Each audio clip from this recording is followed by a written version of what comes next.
This is the real footage taken by a diver 1 minute before his death. At the time, he was retrieving a body from an underwater cave filled with water, the body of someone who had died 10 years earlier. Just after clearing the mud, the body suddenly revealed half of a skeletal face, which instantly pressed onto his face.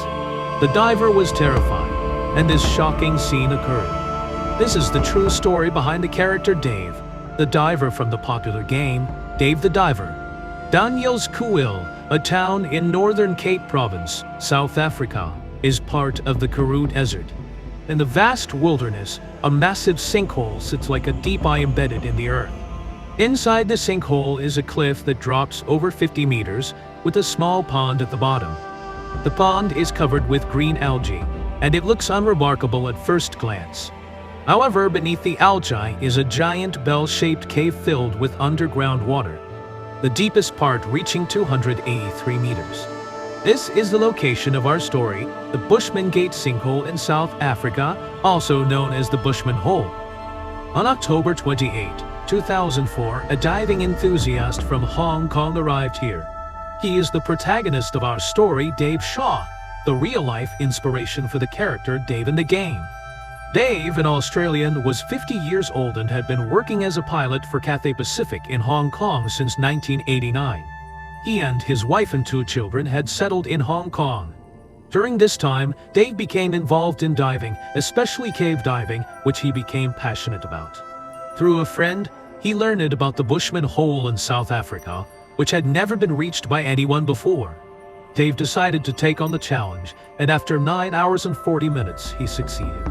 Dave not only set a record for cave diving at a depth of 270 meters but also broke for other world records. He had only been diving for 5 years at this point. While setting the records, Dave made an unexpected discovery. He found a body at the bottom of the cave. Upon returning, he learned that the deceased was named Deon Dreyer, a South African. On December 17, 1994, Deon had entered the Bushman Hole with companions. However, when they surfaced to 50 meters, an accident occurred, and Deon lost consciousness and sank to the bottom. Due to the limitations of the technology at the time, the rescue team was unable to locate his body. 10 years later, Dave stumbled upon it. According to Dave, Deon's diving suit lay mostly intact on the cave floor, but his regulator was gone. His face and hands, cruelly exposed to the crushing depths, had been reduced to brittle, dry bone. Following the discovery, Dave was determined to bring Deon's body back from the water. He consulted Deon's parents, who, understandably, Dave then began preparations. As part of his preparations, Dave assembled a team. Unable to find suitable body bags commercially, his wife sewed one specifically for the mission. They rigorously tested the bag's design and functionality. After 2 months of rigorous preparation, Dave and his team returned to the Bushman Hole, accompanied by Deon's parents. To ensure a successful recovery, 11 divers were prepared to enter the water. The operation was supported by a dedicated team, including logistics and medical personnel. Emergency rooms and decompression chambers were set up on site. Leading the mission was Verna Van Schaik, the world record holder for female diving.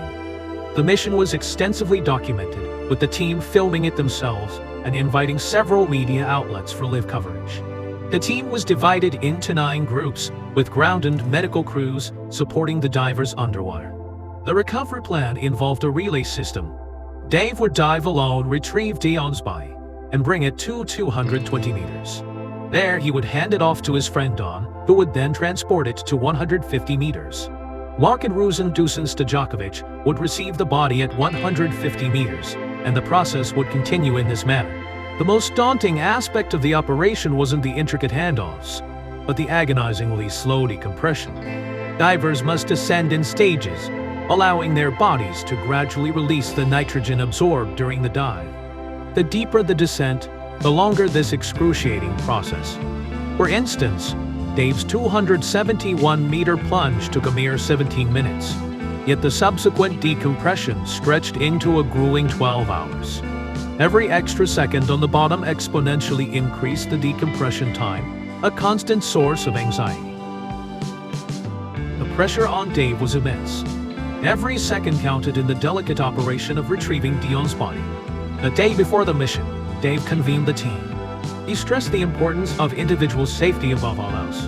Remember, he emphasized, the most crucial person in this dive is yourself. If any of you encounter difficulties, prioritize your own safety. Do not jeopardize your life to assist me. If one am unable to return, you must not attempt to rescue. My primary concern is that everyone on this team returns to the surface safely. On January 8, 2005, the operation began. Dave was the first to descend, marking his 333rd dive, which would also be his last. According to the plan, he would reach the bottom in about 17 minutes. 13 minutes after Dave's departure, Deon began his descent to 220 meters, where he was supposed to meet Dave. However, when Deon arrived, he found no sign of Dave. After waiting for 2 minutes without any movement, Deon decided to dive deeper to check. At 250 meters, he heard a dull explosion. It turned out that the pressure had caused a device in his breathing apparatus to explode, forcing him to manually add oxygen. This situation made it impossible for Deon to help Dave, and both of them would be in danger if they continued. Deon had to abandon the descent and start ascending. At 150 meters, Mark and Rusin Dusan Stojakovic, who were waiting for the body, also noticed that neither Dave nor Deon had appeared. They saw a faint light below but couldn't determine whose light it was. After waiting for 6 minutes, they decided to return. At 100 meters, they met the fourth group of divers and informed them of the situation. At 30 meters, they received a message on a whiteboard which disrupted the original schedule. Varna decided to send the fifth group, Stephen Sander, to investigate. Descending past several divers undergoing decompression, Stephen encountered someone at a depth of 80 meters. As he drew closer, he realized it was Deon. Deon handed him a writing board, and on it were the haunting words, "Dave not coming back." Determined to safeguard the message, Stephen abandoned decompression protocols and made a rapid ascent to the surface with the board in hand. Meanwhile, Deon had ascended to a depth of 46 meters. However, having dived 30 meters deeper than planned and descended too quickly, he began showing severe symptoms of decompression sickness. Deon was struck with intense headaches, dizziness, and excruciating nerve pain. Soon, he lost control of his body, spitting uncontrollably. Several times, he nearly lost his grip on the guiding line. In one harrowing moment, a thought crossed his mind: was this how Deon Dreyer had sunk to the bottom 10 years ago? On the surface, the team had learned that Deon was still alive, but the realization that Dave was likely lost hit hard. Yet, there was no time to mourn. Ensuring Deon's safety became the priority. Verna dispatched TRU Winlaws from the 6th team to assist. At 40 meters, TRU Win reached Deon, who was enduring agonizing pain. Deon was suffering from severe abdominal cramps and uncontrollable vomiting, putting him at constant risk of suffocation. Without hesitation, TRU Win provided immediate support, stabilizing Deon as best he could. A coordinated effort followed, with team members taking turns diving down to assist in Deon's gradual ascent. After an exhausting 11 hours in the water, Deon finally completed decompression and surfaced safely. He was immediately rushed to a decompression chamber for treatment, narrowly escaping a tragic fate. Following the completion of their tasks, the team held a brief memorial service for Dave Shaw. When the ceremony ended, everyone quietly departed. The idea of retrieving the bodies of Deon Dreyer or Dave Shaw was abandoned. The ambitious and highly publicized recovery mission, which had garnered significant media attention, had tragically claimed another life. Public reaction to the news of Dave's death was met with widespread skepticism. Many questioned the purpose and the risks associated with such a dangerous endeavor. While this debate continued, another shocking event unfolded. Just 3 days after Dave's tragic death, on January 12, 2005, team members Peter Herbst and Petrus Rue returned to Bushman's hole to recover the gas cylinders left behind during the ill-fated mission. Working at a depth of 50 meters, they noticed an unfamiliar rope, a perplexing discovery as only their guide ropes should have been present in the cave. Driven by curiosity, Petrus gently tugged on the rope. To their horror, 2 shadowy figures emerged from the darkness. One of the figures had a horrifying skeletal face. Paralyzed by fear, they momentarily froze, struggling to regain their composure. Gathering their courage, they shone their lights on the figures. To their astonishment, they discovered 2 bodies suspended together by the same rope. The corpses floated eerily in the pitch-black water, motionless and silent. It was impossible to determine how long they had remained hidden in the darkness. Peter, summoning his courage, moved closer to examine the scene. One body had only half of its face remaining, reduced to a skeletal visage, while the other's face was grotesquely swollen. Despite their horrific condition, they recognized one of the bodies. It was Dave Shaw, who had tragically perished just days earlier. The two divers quickly surfaced and informed the team of their discovery. They then re-entered the water and brought the bodies to the surface. After the autopsy and a review of the footage from the camera mounted on Dave's helmet, the full story of what had happened to him underwater was finally revealed. Dave's descent to the bottom of the cave had gone smoothly. Upon reaching the bottom, he began clearing the sediment that had accumulated on Deon Dreyer's remains.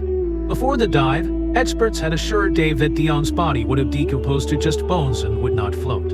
However, the reality was far more complex. At the depth of 270 meters, under immense water pressure and in an oxygen-deprived environment, anaerobic bacteria had begun breaking down the fat in Deon's body shortly after his death. This process, known as saponification, resulted in the formation of a soap-like substance called adipocere. Adipocere creates a hardened shell that encases the body, preserving tissues, organs, and even some gases within. In effect, Deon's body had become something akin to a natural mummy. The exposed parts of Deon's face and hands had decomposed into skeletal remains, leading to the mistaken belief that the entire body was similarly reduced. When Dave cleared the sediment, the body suddenly floated upward due to the adipocere's lower density and the trapped gases inside. To make matters worse, Dave's diving light, which he usually hung around his neck, had been repositioned because of the helmet-mounted camera he was wearing. As a result, he had to hold the light in his hand. While clearing the sediment, he had placed the light on the cave floor for better illumination. When the body floated up, a rope still attached to it became entangled with Dave's dive light. Panicking, Dave pulled out scissors to cut the rope. However, clearly shaken by the sudden turn of events, he struggled to cut through it. His panic was compounded by the limitations of his Mk-15 rebreather, which allowed only 5 minutes of safe operation at that depth. The combination of fear and urgency caused his breathing to accelerate, leading to a dangerous buildup of carbon dioxide in his system. Ultimately, the rebreather could no longer filter the excess carbon dioxide, and Dave succumbed to hypercapnia or carbon dioxide poisoning.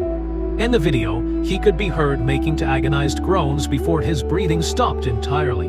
Dave's death was a slow and agonizing process, marked by fear and pain, as he succumbed to the unforgiving conditions of the deep. But the story didn't end there.